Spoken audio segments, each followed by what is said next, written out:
नखरा देखावत बारू असरे में गोरी जियावत बारू काहे बोला हतार पावत बारू टाइम भइल जाहदा काबा इरादा काहे तू नखरा देखावत बारू तू का जानबो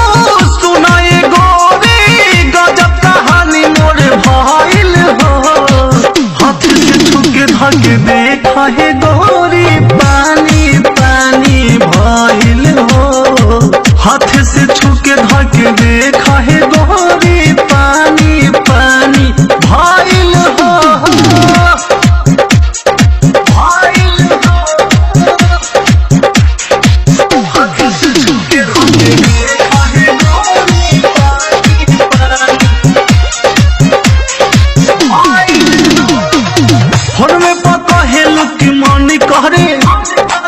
कहेलू जुबन होई तंग करे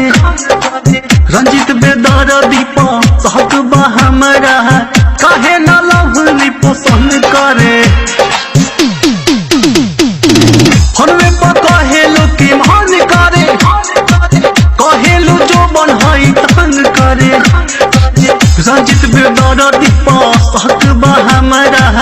काहे न लवली पसंद करे तोहरी अमित से चलेला चाहतार भइल बाटे परेशानी हो हाथ से छुके धके देखा है